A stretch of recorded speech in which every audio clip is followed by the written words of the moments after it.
Pankaj Kumar Parasar, senior advocate. आप नगर वासियों को एवं पत्रकार बंधुओं को, व्यापारी बंधुओं को, पुलिस व प्रशासनिक अधिकारियों को एवं राजनेताओं नव संवत्सर के शुभ अवसर पर नवरात्रि की सभी लोगों को बहुत बहुत तहे दिल से हार्दिक शुभकामनाएं प्रेषित करता हूं। धन्यवाद। झांसी में पूर्व केंद्रीय ग्रामीण विकास राज्य मंत्री और इंडिया गठबंधन के झांसी ललितपुर लोकसभा सीट के लिए प्रत्याशी प्रदीप जैन आदित्य ने पार्टी द्वारा जारी न्याय पत्र घोषित किया है। इस मौके पर प्रदेश सचिव और प्रभारी अनिल मिश्रा भी उपस्थित रहे। अनिल मिश्रा ने कहा कि हमारे जुझारू कर्मयोगी और कर्मठ नेता राहुल गांधी ने न्याय यात्रा और भारत जोड़ो यात्रा के दौरान जो आमजन का दर्द समझा, उसके आधार पर पार्टी के द्वारा न्याय पत्र जारी किया।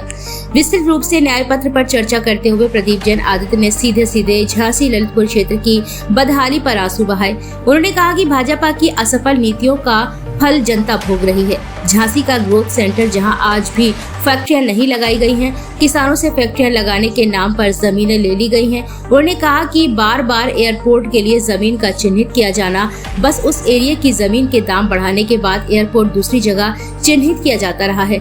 डिफेंस कॉरिडोर की जगह जहां बात की जाती रही है, वहां घास उग रही है। कहा जाता था कि बुंदेलखंड कॉरिडोर हाईवे के दोनों ओर बड़े बाजार स्थापित किए जाएंगे, लेकिन किसी हाईवे पर कोई प्रगति नहीं है। हर घर जल योजना का बुरा हाल है। अब बीडा के नाम पर जमीनें ले ली जा रही हैं। वर्ल्ड बैंक से 1,86,000 करोड़ रुपया कर्ज लेकर सड़कें खोद दी गई हैं, लेकिन किसी को पानी की एक बूंद नहीं मिली है। कोई एक जिले के 10-12 गांव बता दे जहां आज पानी पहुंच रहा है। उन्होंने कहा कि हमारे द्वारा जारी किया जा रहा न्याय पत्र ही घोषणा पत्र है और वचन पत्र भी है। उन्होंने कहा कि महिलाओं के लिए गरीब परिवार में एक महिला को सालाना 1 लाख रुपए, नई भर्ती में 50% आरक्षण, किसानों के लिए MSP स्वामीनाथन फॉर्मूले के हिसाब से फसलों का नुकसान होने पर 30 दिन के भीतर भुगतान और कृषि में इस्तेमाल होने वाले सामानों पर से GST हटाया जाएगा, ताकि कृषि में होने वाले सामान किसानों को सस्ते दामों में मिल सके। श्रम का सम्मान करते हुए 400 रुपए प्रति दिन के हिसाब से न्यूनतम मजदूरी मनरेगा मजदूरी के लिए भी। इसके अलावा प्रत्येक शिक्षित युवा को 1 साल के अप्रेंटिस द्वारा 1 लाख रुपए का भुगतान और केंद्र सरकार में कैलेंडर के अनुसार 30 लाख नई नौकरियां दी जाएंगी। उन्होंने कहा जनता जुमले से उकता गई है, इसलिए आज प्रधानमंत्री नरेंद्र मोदी जी को गारंटी देनी पड़ रही है। युवा परेशान है, लाखों पद रिक्त है, उद्योग धंधे डूब गए हैं। मौरानीपुर के टेरिकॉट बंद, पाली में पाल का उद्योग बंद, ललितपुर में जड़ी बूटी का उद्योग खत्म हो गया है। कालपी में हाथ से बनाए जाने वाला कागज बनना बंद हो गया है। बरुआ सुमेलपुर में चमड़े की जूती बनना बंद हो गई है। चित्रकूट में ग्लास बनने की फैक्ट्री बंद हो गई है। यहाँ 15,000 से ज्यादा मकानों पर NGT की तलवार लटकी है, लेकिन उत्तर प्रदेश और यहाँ के नुमाइंदे एक आवाज नहीं उठा रहे हैं। गांव गोद लिए जाते हैं, बड़ी बड़ी योजनाओं की घोषणा की जाती है और धरातल पर कुछ दिखाई नहीं देता है। ये कहा गया था कि अगर हम जीते तो हाउस टैक्स माफ और वाटर टैक्स हाफ और वाटर टैक्स माफ, और बदले में 4 गुना हाउस टैक्स हो गया है। वाटर टैक्स बेतहाशा वसूला जा रहा है। आपराधिक नोटिस भेज दिए गए हैं कि भुगतान नहीं किया गया तो कुर्की कर ली जाएगी।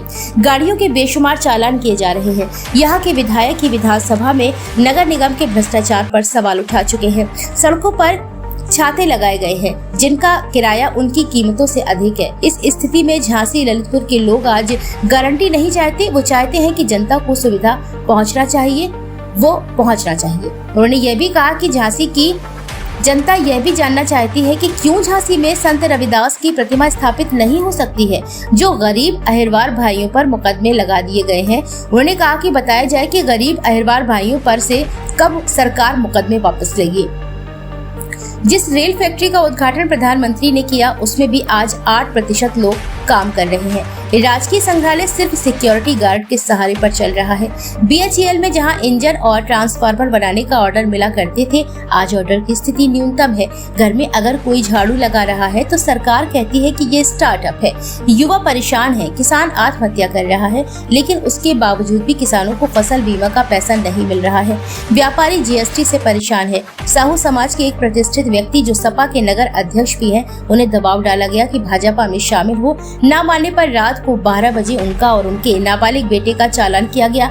लेकिन हम हर किसी की लड़ाई लड़ेंगे और किसी के साथ अन्याय नहीं होने देंगे। उन्होंने कहा कि जनता जुमलों से तंग आ चुकी है, इसलिए जनता अब जुमले नहीं चाहती है, उसे धरातल पर काम किया जाए। इस मौके पर जिलाध्यक्ष योगेंद्र सिंह पारिछा, अरविंद बबलू, बलवान सिंह यादव, भरत राय, हरवंश लाल, अनिल रिछारिया, मजहर अली, महमूद, विजय झांसिया, अजय झांसिया, भानु झांसिया, रशीद मंसूरी, आमिर चंद्र आर, राजकुमार फौजी, हरिओम श्रीवास, बीरेन्द्र सिंह अहिरवार, हरि बाबू बरार, चंद्रकांत लखेटा, नरेंद्र सिंह, सोम त्रिवेदी, आशा राम, आबिद हुसैन, देवेंद्र कुमार यादव, रईस अहमद, प्रेम सिंह, संजीव निरंजन, सरवीर सक्सेना, योविश खान, रजनीश श्रीवास्तव, मेवालाल भंडारिया, अनेकों जन उपस्थित रहे।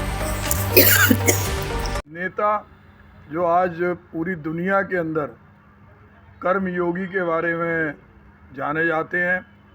लोग देखते हैं कि देश के अंदर अगर किसी व्यक्ति ने कश्मीर से कन्याकुमारी तक और केरल से कर्नाटक तक लोगों के बीच में जाने का कार्य किया, उनके सुख दुख को समझने का कार्य किया, तो वो ऐसे नेता राहुल गांधी हैं। और राहुल गांधी की मंशा हमेशा से एक ही रही कि सारे जाति धर्म सारे राज्य उसके एक एक व्यक्ति इस देश की मुख्य धारा में जुड़े।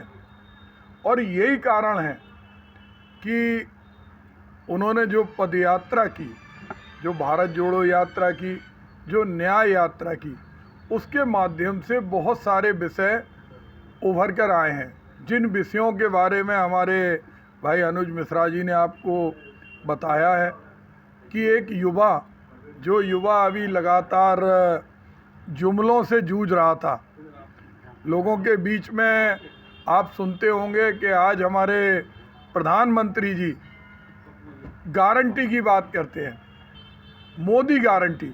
इसका मतलब ये है कि पिछले 10 सालों में वो जुमले थे जो आज गारंटी दे रहे। आज वो गारंटी, जिस गारंटी की वो बात कर रहे हैं, वो पूरी झूठी साबित हुई है।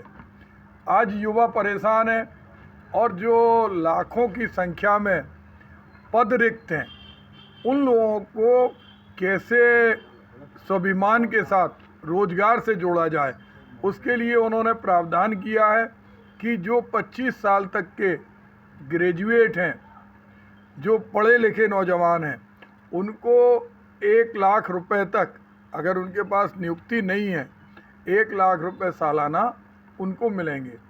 एक महिला, जिस महिला के घर के अंदर निर्धनता है और मुख्य धारा से बहुत दूर है, उस महिला के मुखिया को 1 लाख रुपए जो उसका हक है वो सरकार देगी। जितने हमारे वचन पत्र हैं, चाहे अगर हम देखें बीमारी के समय जो हमारा एक प्रावधान होता था, वो बीमारी के समय भी देश के किसी भी हिस्से में कोई भी व्यक्ति अगर बीमार पड़ेगा और उसके पास धनराशि नहीं है, वो गरीबी रेखा के नीचे है, उसके पास कार्ड है, तो 25 लाख रुपए तक की उसको इलाज की सुविधा देंगे। जो श्रमिक हैं, जिन श्रमिकों के आधार पर हमारे देश के विकास का पहिया चलता है, वो श्रमिक जो प्लेन के कल पुर्जे बनाता है, लेकिन जब हेलीकॉप्टर में बैठने की बात आती है तो वो उसमें नहीं बैठ पाता।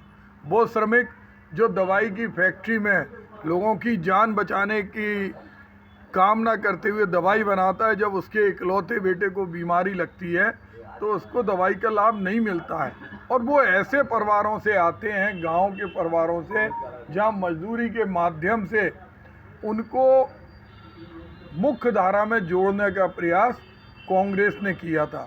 महात्मा गांधी रोजगार गारंटी योजना, उसमें न्यूनतम 400 रुपये का वेतन, क्योंकि हम देखते हैं राज्यों में जो मिनिमम वेजेज है उसे तोड़ मरोड़ के अपने मन मुताबिक उद्योगपतियों को लाभ पहुंचाने के लिए उन पर कार्य किया जा रहा।